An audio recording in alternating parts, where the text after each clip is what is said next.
Great students, எப்படி இருக்கீங்க? இப்போது நம்ம கிரேட் அகாடமிலேருந்து இன்னையிலேருந்து நம்ம நடப்பு நிகழ்வுகள் உங்களுக்கு ஒரு வீடியோ அனுப்புகிறோங்க.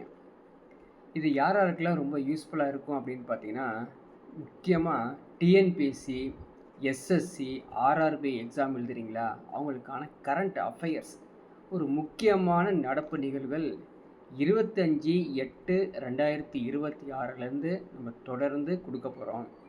ஸோ என்னென்ன நிகழ்வுகள், எப்படி படிக்கணும் அப்படிங்கிற முக்கியமானதை நம்ம பார்க்க போகிறோம். சரிங்களா? ஸோ இது வரைக்கும் யாரும் சப்ஸ்கிரைப் பண்ணாமல் நம்ம சேனல் பார்த்துட்ருக்கீங்க அப்படின்னா கண்டிப்பாக சப்ஸ்கிரைப் பண்ணிக்கோங்க. இந்த வீடியோ உங்களுக்கு பிடிச்சிருந்தா உங்கள் ஃப்ரெண்ட்ஸுக்கும் உங்களுடைய ஸ்டூடெண்ட்ஸ் ரிலேஷனுக்கு யார் இருந்தாலும் சரி அவங்கள ஷேர் பண்ணுங்கள். இந்த வீடியோவை லைக் பண்ணுங்கள் இந்த வீடியோ உங்களுக்கு பிடிச்சிருந்தா. ஓகேங்களா? ஸோ ஃபஸ்ட்டு பார்க்கலாம். நம்மளுடைய 25/8/2026 செவ்வாய்க்கிழமையில் உள்ள ஒரு முக்கியமான நடப்பு நிகழ்வுகள் அப்படின்னு பார்த்திங்கன்னா, நம்முடைய முதல்வர் ஜோசப் விஜய் என்ன பண்ணியிருக்காருன்னா, ஆகஸ்ட் 24 வெற்றி பயணம் அப்படின்னு ஒரு ஆரம்பிச்சிருக்காரு இல்லையா, ஒரு திட்டம். மகளிருக்கான புறநகர் பேருந்து கட்டணமில்லா பயணம். இதனுடைய டீட்டெயில்ஸ் தான் பார்க்க போகிறோம். இது பார்த்திங்கன்னா, காந்தி ஜெயந்தி நாள் இருக்குல்ல, காந்தி ஜெயந்தி ஆகஸ்ட் 2 இந்த டேட் நம்ம நோட் பண்ணி வச்சுக்கணும். எக்ஸாமில் கேட்பாங்க. 110 விதியின் கீழ் பேரவையில் நம்முடைய முதல்வர் அறிவிச்சிருக்காரு. இந்த திட்டத்தினுடைய சிறப்பு அம்சம் என்னன்னா அப்படின்னு பாருங்கள். ஏற்கனவே இருந்த மகளிர் கட்டணமில்லா பயண திட்டத்தை, அந்த திட்டத்தை என்ன பண்ணியிருக்காங்க, வெற்றி பயணம் அப்படின்னு ஒரு பெயரில் மகாத்மா காந்தி பிறந்த நாளைக்கு ஆகஸ்ட் 2 முதல் இதை செயல்படுத்த அரசு முடிவு எடுத்திருக்குது அப்படின்னு ஒரு ஃபஸ்ட்டு ஒரு இன்ஃபர்மேஷன் நம்ம தெரிஞ்சுக்கணும்.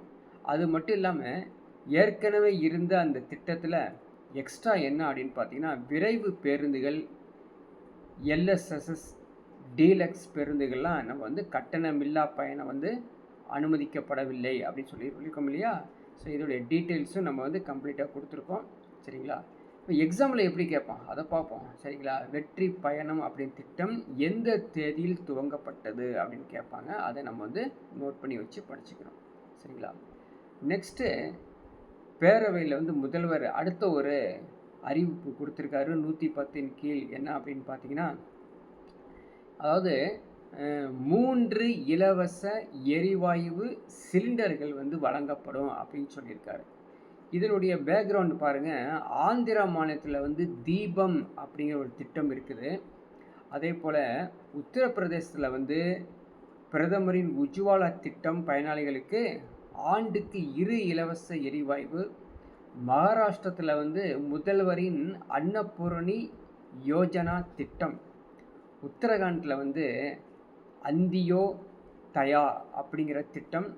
ஸோ இந்த திட்டத்தில் நீங்கள் நோட் பண்ணி வச்சுக்கணும். ஆந்திராவில் தீபம், உத்தரப்பிரதேசத்தில் உஜ்வாலா, மகாராஷ்டிராவில் முதல்வர் அன்னபூர்ணி யோஜனா, உத்தரகாண்டில் அந்தியோ தயா.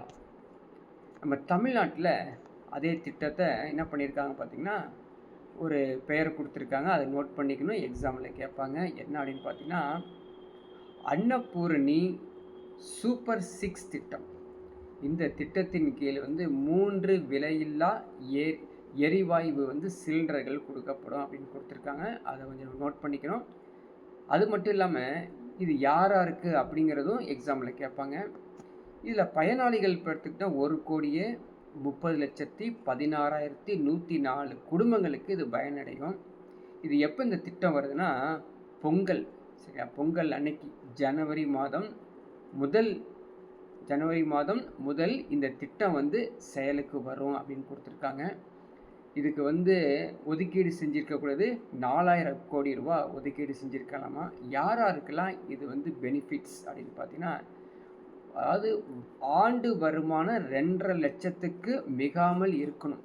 அப்படி இருக்கக்கூடிய பொருளாதாரத்தில் பின்தங்கி இருக்கக்கூடியவங்களுக்கு தான் இந்த திட்டம் செயல்பட்டு வரும். இதெல்லாம் நோட் பண்ணி வச்சுக்கணும் எக்ஸாமில். ஸோ கரண்ட் அஃபேர்ஸ் ரீசெண்டாக உள்ளது எக்ஸாமில் கேட்பாங்க. அடுத்த ஒரு முக்கியமானது அப்படின்னு பார்த்தீங்கன்னா, பேரவையில் ராஜ்மோகன் கல்வித்துறை அமைச்சர் இருக்கார் இல்லையா, அவர் ஒரு அறிக்கை விட்டுருக்காரு. 5 தமிழர்களின் நூல்கள் வந்து நாட்டுடைமை. அது இல்லாமல் பாரதி ராஜாவுக்கு மணிமண்டபம் அப்படின்னு கொடுத்துருக்காரு. சரிங்களா? இதில் என்ன டீட்டெயில்ஸ் பார்த்தீங்கன்னா, ஏற்கனவே 196 தமிழறிஞர்களுக்கு வந்து கோடி நூலுரிமை தொகையை வந்து வழங்கப்பட்டிருக்குது. அதாவது 16.12 கோடி. சரிங்களா? அது இல்லாமல் 196 தமிழறிஞர்களின் நூல்கள் வந்து நாட்டுடைமை செய்யப்பட்டுள்ளதாமா. அதில் முக்கியமானது கவிஞர் கே. ஜீவபாரதி. சரிங்களா?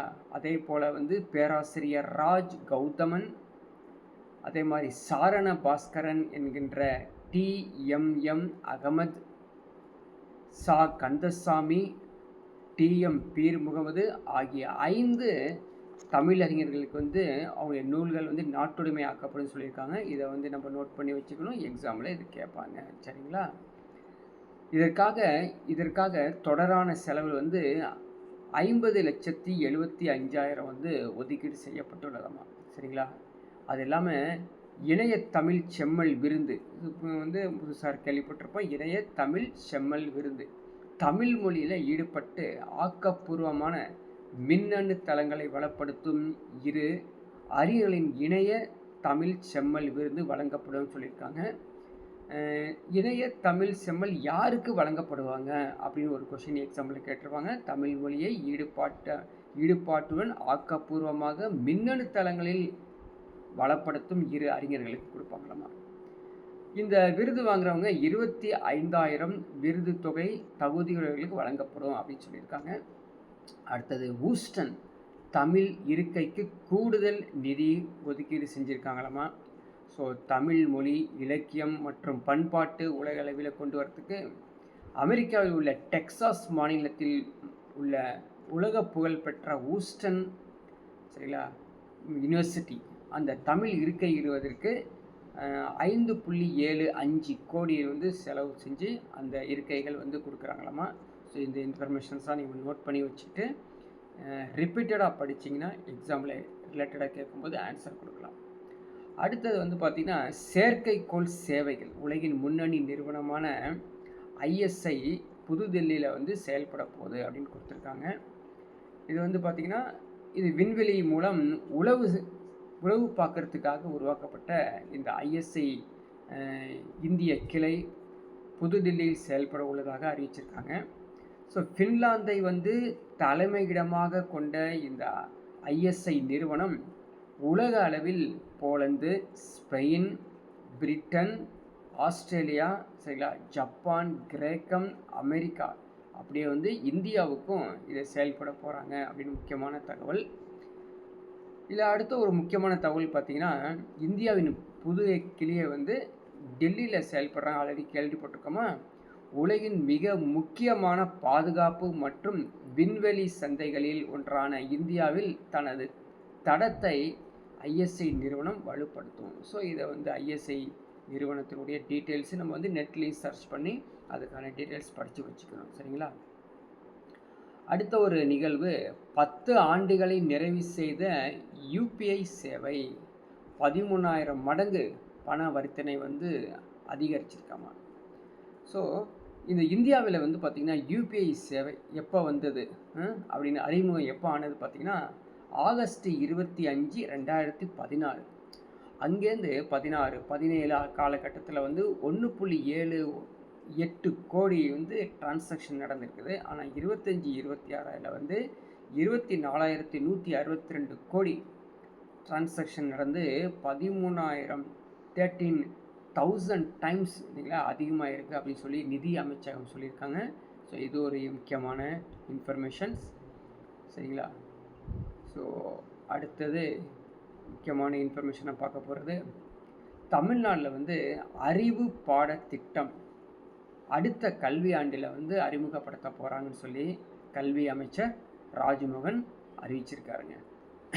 தமிழ்நாடு அறிவு பாடத்திட்டம் 2027-28 இந்த கல்வியாண்டு முதல் மாநிலம், அதாவது கல்வியாண்டு முதல் மாநிலம் முழுவதும் அனைத்து பள்ளிகளிலும் இது செயல்படுதாமா. இது வந்து 1 முதல் 5ஆம் வகுப்பு வரை. ஸோ அறிவு ஃபவுண்டேஷன் 6 முதல் 8 வகுப்பு வரை அறிவு டிஸ்கவரி. 9 முதல் +2 வரை அறிவு எட்ஜ் என்ற வளர்ச்சி கட்டமைப்பு செய்கிறாங்க. திருப்பி படிச்சுக்கங்க. அது புதிய பாடத்திட்டம் 1 முதல் 5 வரை வந்து அறிவு ஃபவுண்டேஷன், 6 முதல் 8 வகுப்பு வரை அறிவு டிஸ்கவரி, 9 முதல் +2 வரை வந்து அறிவு எட்ஜ், ஃபவுண்டேஷன், டிஸ்கவரி, எட்ஜ் அப்படிங்கிற வளர்ச்சி கட்டமைப்பை அடிப்படையாக கொண்டு ஆழமாக புரிதல், உயர்நிலை வாழ்வியலில் பணி வாய்ப்பு, எதிர்காலத்தின் திறன்களை பயன்படுத்தி இந்த திட்டத்தை உருவாக்கியிருக்காங்க. அடுத்தது வந்து பார்த்திங்கன்னா புதுச்சேரியில் வந்து உலகத்தமிழ் மாநாடு நடத்தப்படும் அப்படின்னு சொல்லியிருக்காங்க. இது ஒரு முக்கியமான இன்ஃபர்மேஷன்.